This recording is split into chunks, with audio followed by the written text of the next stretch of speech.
आर्यन की मौत का पर्दाफाश कर अनुपमा को मिला इंसाफ। जी हां दोस्तों, सीरियल अनुपमा की कहानी अब एक ऐसा मोड़ लेने वाली है जिसने न केवल रिश्तों की बुनियाद हिला दी बल्कि उस सच्चाई को उजागर कर दिया है जिसे जानकर कोठारी हाउस का हर सदस्य केवल हैरान ही नहीं बल्कि शर्मसार हो जाता है।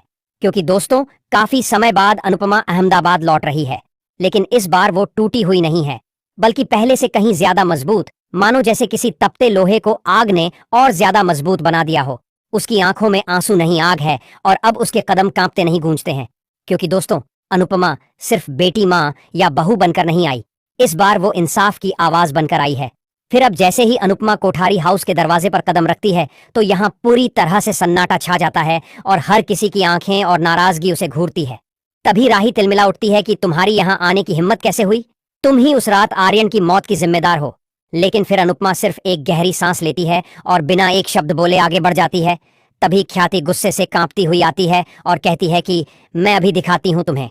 तुम्हारी जगह वो अनुपमा को धक्का देने की कोशिश करती है, पर लेकिन अनुपमा तो 1 इंच भी नहीं हिलती और उसकी आवाज गूंजती है, बस बहुत हो गया, अब मुझे कोई नहीं रोकेगा, क्योंकि अब झूठ का पर्दा फटेगा और असली सच सामने आएगा।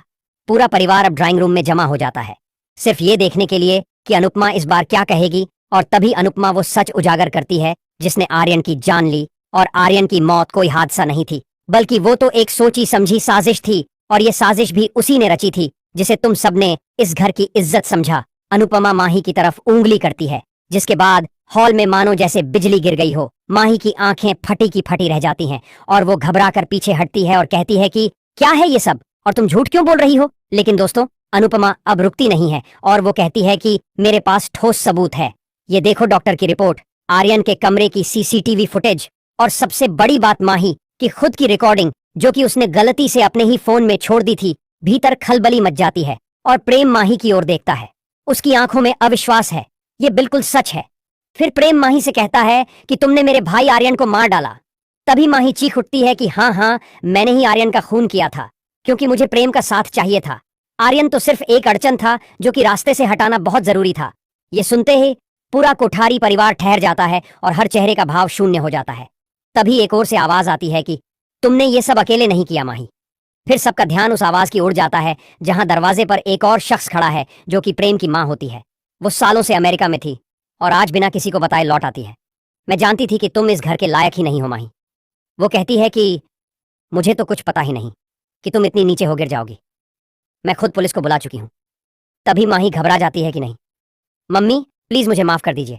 लेकिन अब देर हो चुकी थी। पुलिस माही को गिरफ्तार कर ले जाती है। अब उसकी आंखों से बहता घमंड और झूठ का नकाब पूरी तरह उतर चुका है।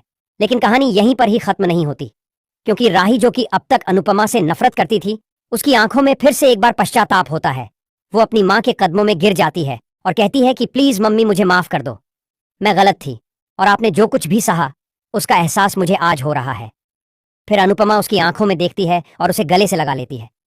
दूसरी तरफ प्रेम अब माही की सच्चाई से बुरी तरह से टूट चुका है और वो अनुपमा की तरफ देखते हुए कहता है, मैंने आप पर कभी भरोसा नहीं किया, पर आज समझ में आया कि सच क्या है।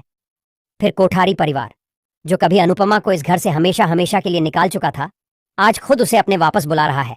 और दोस्तों, अब यहीं से शुरू होती है एक नई शुरुआत, क्योंकि अब सीरियल अनुपमा में सिर्फ झूठ और साजिशें ही नहीं होंगी, बल्कि हर हफ्ते एक नया पर्दाफाश होगा। हर सच बाहर आएगा और अनुपमा वो शक्ति बनेगी जो झूठ, छल और पाखंड के खिलाफ हर माँ, हर औरत और हर बेटी की आवाज बनेगी।